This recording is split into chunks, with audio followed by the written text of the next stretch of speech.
पुराणों में यह कथा मिलती है कि शिलाद मुनि के ब्रह्मचारी हो जाने के कारण वंश समाप्त होता देख उनके पितरों ने अपनी चिंता उनसे व्यक्त की। शिलाद निरंतर योग तप आदि में व्यस्त रहने के कारण गृहस्थाश्रम नहीं अपनाना चाहते थे, अतः उन्होंने संतान की कामना से इंद्रदेव को तप से प्रसन्न कर जन्म और मृत्यु से हीन पुत्र का वरदान मांगा। इंद्र ने इसमें असमर्थता प्रकट की तथा भगवान शिव को प्रसन्न करने के लिए कहा। तब शिलाद ने कठोर तपस्या कर शिव जी को प्रसन्न किया और उनके ही समान मृत्युहीन तथा दिव्य पुत्र की मांग की। भगवान शंकर ने स्वयं शिलाद के पुत्र रूप में प्रकट होने का वरदान दिया। कुछ समय बाद भूमि जोतते समय शिलाद को एक बालक मिला। शिलाद ने उसका नाम नंदी रखा। उसको बड़ा होते देख भगवान शंकर ने मित्र और वरुण नाम के 2 मुनि शिलाद के आश्रम में भेजे, जिन्होंने नंदी को देखकर भविष्यवाणी की कि नंदी अल्पायु है। नंदी को जब यह ज्ञात हुआ तो वह महादेव की आराधना से मृत्यु को जीतने के लिए वन में चला गया। वन में उसने शिव का ध्यान आरंभ किया। भगवान शिव नंदी के तप से प्रसन्न हुए।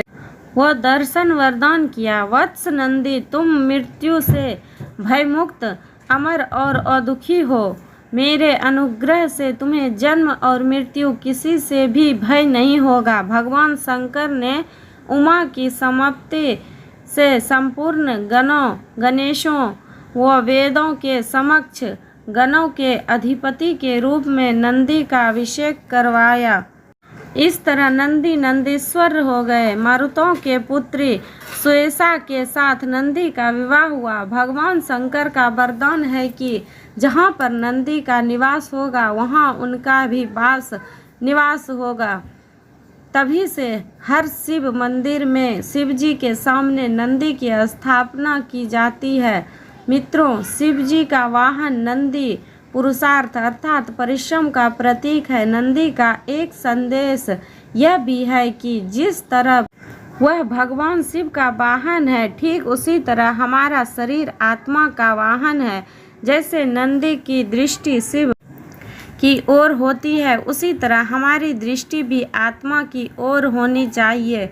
हर व्यक्ति को अपने दोषों को देखना चाहिए, हमेशा दूसरों के लिए अच्छी भावना रखना चाहिए।